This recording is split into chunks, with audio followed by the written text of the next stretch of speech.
নমস্কার বন্ধুরা, মমের আরেকটি নতুন ব্লগে তোমাদের সকলকে স্বাগত জানাই। আজ সকাল সকাল একটু ছাদের গাছগুলো দেখছি। অনেকদিন হলো ব্লগ বানাতে পারিনি। ছেলের শরীর খারাপ হলো, তারপর আবার মেয়ের শরীর খারাপ, এইসব নিয়েই চলছে। দুজনেরই হেপাটাইটিস এ। আজকে তোমাদের দেখাবো আমার গাছে কীরকম ফুল ধরেছে। দেখতে দেখতে 2024 সাল শেষ হতে চলল। আর কিছুক্ষণের অপেক্ষা। নতুন সকাল, নতুন বছর। নতুন বছরের অনেক শুভেচ্ছা রইল তোমাদের সকলকে আমার তরফ থেকে। এই গাছটা দেখো, ফুলে একদম ভরে গেছে।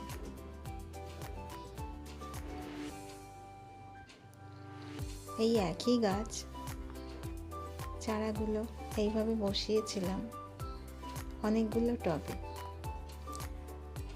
তো এত সুন্দর ফুল হয়েছে। ফুলগুলো ছোট, কিন্তু দেখতে খুবই সুন্দর। আর এই যে উচ্ছে গাছটা তো একদম শুকিয়ে হয়ে গেছে। আর এই গাছটা দেখো, এর একটা এই যে এরকম লম্বা শীষ বেরিয়েছে, আর এর ডগে এইরকম ছোট্ট ছোট্ট কুঁড়ি ধরেছে। তোমরা বুঝতে পারছো কি সুন্দর? দেখো, সাদা ফুল ফুটেছে। এইটা আমি প্রথম দেখলাম। এই গাছটা একদম ছোট্ট ছিল, চারা।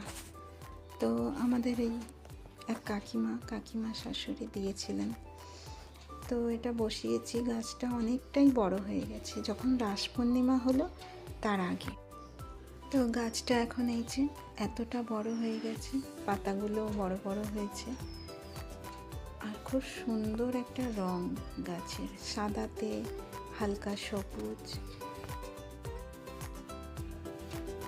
আর সেই পুরানো পই গাছটা বেশি বড় হয়নি, কিন্তু দেখো কত ফুল এসেছে। এখন স্কুল নেই বলে সকালে দেরি করে ঘুম থেকে ওঠা হয়, আর সব কাজ সারতে সারতে অনেকটা বেলাও হয়ে যায়। তো চলো, এখন সকাল প্রায় 9টা বেজে বেশি হয়ে গেছে। সকালে টিফিনটা না বানালে এরপর টিফিন করতে অসুবিধা হয়ে যায়। আজকে বানাবো একটু ঝাল সুজি। তাই সুজিটা শুকনো খোলায় ভালো করে নেড়ে চেড়ে একটু ভেজে নেব। এরপর অনেকগুলো সবজি কেটে রেখেছি। কড়াইতে এই যে কারি পাতা একটু তেল দিয়ে ফোড়ন দিয়েছি, আর এই যে সবজিগুলো ওর মধ্যে দিয়েছি। এখানে আছে গাজর আর বিনস, ফুলকপি, আর একটু আলু দিয়েছি, আর পেঁয়াজ। ভালো করে ভেজে নিয়ে স্বাদ মতো লবণ আর একটু মিষ্টি, কাঁচা লঙ্কা কুচি দিয়েছি, আর দেব একটু কাজু বাদাম, আর অল্প একটু চীনা বাদাম ভাজা আছে, ওটা দেব। এই ঝাল সুজিটা খেতে খুব ভালো লাগে। এই ভাজা হয়ে যাওয়ার পর এরকম অল্প অল্প জল দিয়ে ভালো করে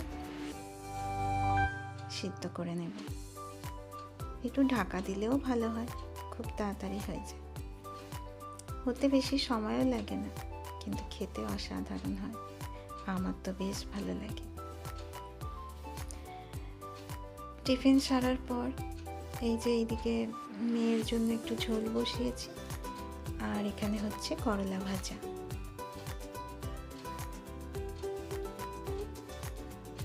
মাছগুলো ভেজে রেখেছি, আর এই যে মটরশুঁটি আর ফুলকপি আলু দিয়ে টমেটো দিয়ে ভালো করে কষিয়ে নিচ্ছি। এটার একটা ঝোল বানাবো। এই যে মাছ ভাজা আছে, এই দিয়ে ফুলকপির ঝোল। তো তোমাদের সঙ্গে অনেকদিন দেখা হয়নি, অনেকদিন পর এলাম। তোমরা সকলে কেমন আছো? আমার ভিডিও কেমন লাগছে তোমাদের অবশ্যই কমেন্ট করে জানিও।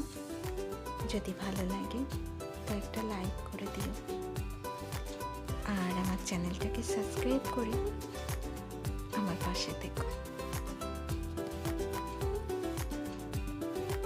ছেলের শরীর খারাপ হওয়ার পর আবার মেয়ের, তো তাই সব দিক থেকেই মনটা ভালো ছিল না। স্কুলও বন্ধ, এক তো পরীক্ষা হয়ে গেছে, রেজাল্ট বেরিয়ে গেছে, কোথাও না পেরেছি বেড়াতে যেতে, না কিছুই, মানে ঠিকঠাক মতো ভালো মতো রান্না বান্নাও হয়নি, তাই ব্লগও বানাতে পারিনি। আর ওই যে ওইদিকে ঝোলটা হয়ে গেছে, আর এখানে পালং শাক হচ্ছে, পালং শাক হয়ে গেল। আর এদিকে ছেলে, ওর বাবা দোকানের সব সরঞ্জাম নিয়ে এসেছে, ছেলে ওগুলো একটা একটা করে বের করছে। ওকে বলেছি, বাবু এগুলো একটু গুছিয়ে রাখ, তো ওটা করছে। তো আজকের ভিডিওটা তোমাদের কেমন লাগলো অবশ্যই কমেন্টে জানিও। যদি ভালো লাগে একটা লাইক করে দিও। আমার ভিডিও তোমরা দেখতে থাকো, আশা করছি তোমাদের ভালো লাগবে। তো আজকের মতো এখানেই ভিডিওটা শেষ করছি। আবার দেখা হবে তোমাদের সঙ্গে নতুন আরেকটি ব্লগে। তোমরা ভালো থেকো, সুস্থ থেকো। টাটা সকলকে।